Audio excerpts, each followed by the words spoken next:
Sometimes trying to find a supplier to source your Amazon product can have you looking like this.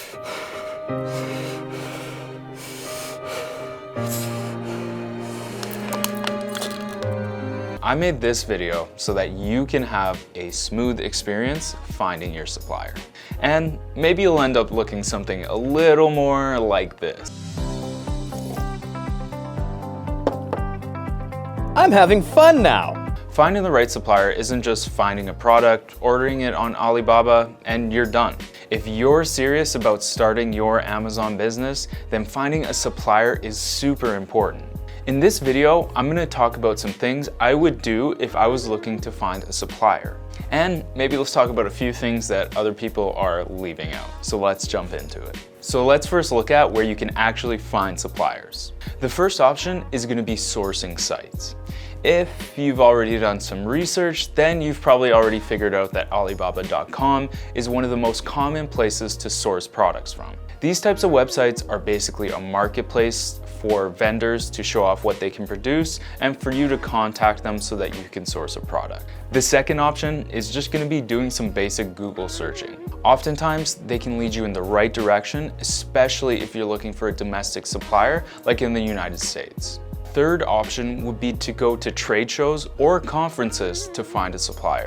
For example, I was recently in Las Vegas and I saw a massive home and hardware conference. So let's say you're looking to sell home improvement items. If you go to one of these conferences, there's a good chance that you'll be able to find some suppliers. The fourth and final option is to get in contact with a sourcing agent. The sourcing agents will do the vetting process and negotiations on your behalf to find the best supplier for your needs. They're basically a middleman that can do this whole process for you for a fee. Alright, so moving on, now you know where you can find suppliers, but how do you know which one to choose? This is where we'll move on to vetting the vendors. It's often good to get in contact with multiple vendors. I recommend 3 to 5, but some people recommend as much as up to 10. Get in contact with them and see what they can offer you. Now, your first instinct may be to just focus on price per unit and MOQ, and MOQ being minimum order quantity. So once you get in contact with those suppliers, one thing you're going to want to consider is their communication levels. Are they able to indicate everything to you clearly, and do they respond in a timely manner? What does their response time look like? Are they responding to you right away, or do they take a few days to respond?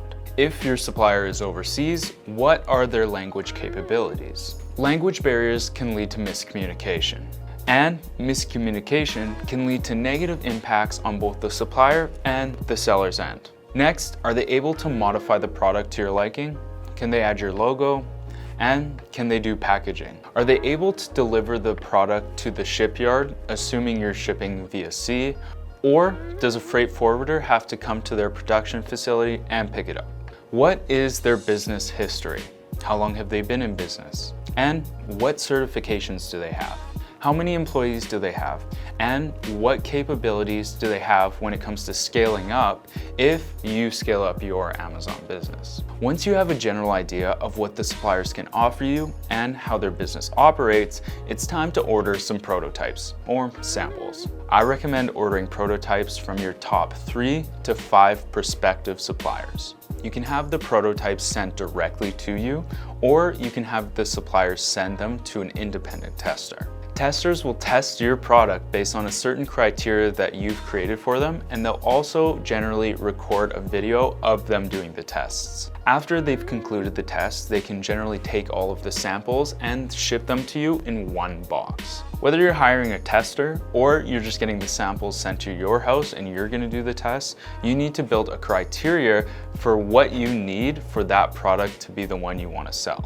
Some examples could be like, should it withstand a certain amount of force? Does it break if dropped? Or it could be like, is the adhesive sticky enough? These criteria have to be made up by you because only you are going to know what makes the product good and if it's up to par to sell or not. All that considered, let's look at finalizing a supplier. And finalizing a supplier all comes down to who makes sense for you. Are you satisfied with the unit price they're offering? Is the product up to your standard and what you'd actually want to sell? And are they able to modify it to your liking? Now, I could make a whole other video on the financial aspect as well as the shipping aspect of a supplier, but I'm going to save those topics for another video. This video was intended to give you the general ideas of what to look for when finding a supplier. Now, let me share the secret to finding the best supplier. And maybe this isn't so much of a secret as it is more of just something that is overlooked. Your relationship with your supplier is going to be one of the most important relationships of your entire business journey.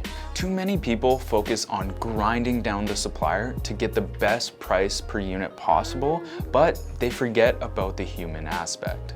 A good business relationship is where both are happy and both financially benefit. So, for example, say there's a supplier that you've grinded down, it hasn't been overly pleasant, but now they're gonna offer you 25 cents off per product. If the negotiations aren't that pleasant, then maybe they're not gonna be as responsive as they would have been. If all you care about is that bottom line, then why should that person really care about you?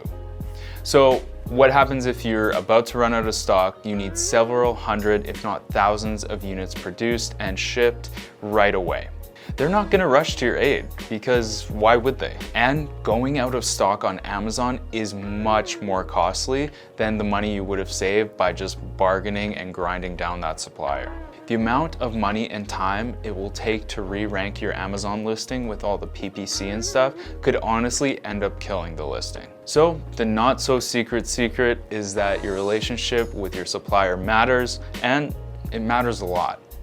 All right, let's get to the conclusion.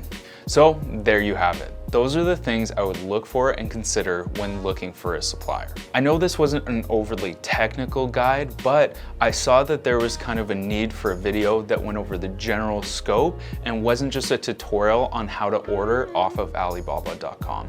Although business is all about the numbers, there is still a lot more to it. Hopefully, this aids you in the process of finding your ideal supplier and you guys have a prosperous relationship. If this video helped you on your Amazon journey, please consider liking and subscribing because this channel is everything Amazon. We put out weekly videos to educate Amazon sellers and hopefully some of them help you out. Thanks, and I'll see you next time.